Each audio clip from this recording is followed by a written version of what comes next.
नमस्कार दोस्तों, स्वागत है आपका संविधान एड्यू में। आज हम इस वीडियो में बात करेंगे is the Indian constitution is rigid और फ्लेक्सिबल। अब देखिए, रिजिड यानी थोड़ा सा कठिन, यानी अमेंडमेंट, इंडिया यहाँ पर अमेंडमेंट की बात हो रही है इंडियन कॉन्स्टिट्यूशन की।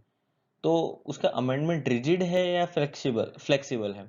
रिजिड यानी थोड़ा कठिन है और फ्लेक्सिबल यानी वो अमेंड हो सकता है। अब आगे की वीडियो में हम देखेंगे कि ये रिजिड है या flexible. Is the Indian constitution rigid or flexible or both?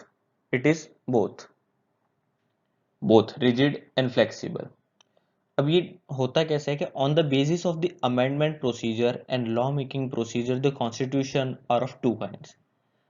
मतलब मेनली अगर इस कैटेगरी में उसे डिवाइड करना है किसी कॉन्स्टिट्यूशन को, तो किस बेसिस पे देखेंगे, एक अमेंडमेंट प्रोसीजर पे देखेंगे और एक लॉ मेकिंग प्रोसीजर। इनका ये प्रोसीजर कैसा है उस हिसाब से वो डिवाइड होंगे, या तो वो रिजिड है या फ्लेक्सिबल है। बट इंडियन कॉन्स्टिट्यूशन है बोथ, दोनों है वो। A rigid constitution, the majority is required for the amendment of the constitution is higher in the comparison to the majority required in the law making. अब देखिए, यहाँ पर ये कह रहा है कि अगर कॉन्स्टिट्यूशन को अमेंडमेंट करना है, उसका अमेंड करना है, संशोधन करना है कॉन्स्टिट्यूशन का, तो मेजॉरिटी जो चाहिए वो ज्यादा होगी अगर उसे कंपेयर करें मेजॉरिटी एक लॉ मेकिंग के लिए। सिंपल, अगर कोई बिल पास करना है उसके लिए जो मेजॉरिटी चाहिए हमें, उसके comparatively amendment of the constitution के लिए जो मेजॉरिटी चाहिए वो ज्यादा है। Majority of the majority required for the amendment of the constitution वो ज्यादा है। अब फ्लेक्सिबल कॉन्स्टिट्यूशन में क्या होता है कि the amendment of the constitution can be made by the same procedure that is required for the enactment of law. अब सिंपली कोई बिल या कोई लॉ पास करना है पार्लियामेंट में, अगर जो बेसिक क्राइटेरिया है लॉ पास करने का, जितनी मिनिमम सॉरी जितनी मेजॉरिटी चाहिए उस लॉ को पास करने के लिए है, अगर वही मेजॉरिटी कॉन्स्टिट्यूशन को अमेंड करने के लिए चाहिए तो वो फ्लेक्सिबल कॉन्स्टिट्यूशन है।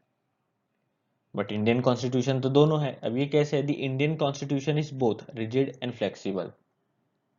The Indian Constitution can be amended by the simple majority and the same as required for the enacting the law, whereas the other provisions of the Constitution can be amended by the simple majority, special majority।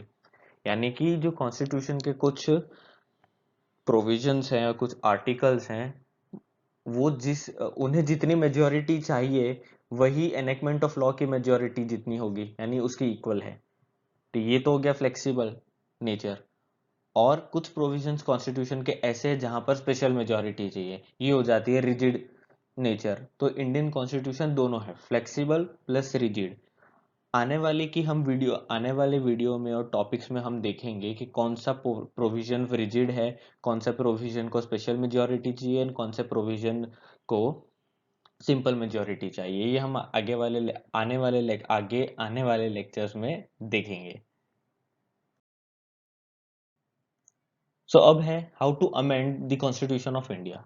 Indian constitution को amend करने के तीन तरीके हैं। पहला by simple majority, second special majority plus consent of the state, third special majority of only the houses of the parliament. अब पहला है, अगर कुछ प्रोविजंस को अमेंड करना है तो सिर्फ सिंपल मेजॉरिटी चाहिए पार्लियामेंट में। सेकंड, कुछ प्रोविजंस ऐसे हैं जिसमें स्पेशल मेजॉरिटी चाहिए in both the houses of the parliament plus the consent of the state. कितनी? 50% स्टेट्स या उससे ज्यादा की कंसेंट चाहिए ऐसे कुछ प्रोविजंस को अमेंड करने के लिए। अब लोकसभा और राज्यसभा दोनों की स्पेशल मेजॉरिटी चाहिए। थर्ड है, कुछ प्रोविजंस ऐसे हैं जहां पर स्पेशल मेजॉरिटी ही चाहिए in both the house of the parliament. यहाँ स्टेट की कंसेंट मैटर नहीं करती, यहाँ स्टेट की कंसेंट नहीं चाहिए। So that's all in this video. Stay connected to संविधान एड्यू। आने वाली वीडियो में हम जानेंगे कौन से प्रोविजन को अमेंड करने के लिए स्पेशल मेजॉरिटी चाहिए, कौन से प्रोविजन को अमेंड करने के लिए सिंपल मेजॉरिटी चाहिए। इस वीडियो को देखने वाले मेरे फ्रेंड्स ज्यादातर लॉ बैकग्राउंड से ही हैं। सो आप मुझे सजेस्ट कीजिए अगर कुछ छूट गया हो। इंडियन कॉन्स्टिट्यूशन को नेचर को मैंने एक शॉर्ट एंड क्रिस्प फॉर्म में प्रेजेंट किया है। अगर कुछ छूट गया हो तो प्लीज़ आप मुझे मैसेज कीजिए। Thank you.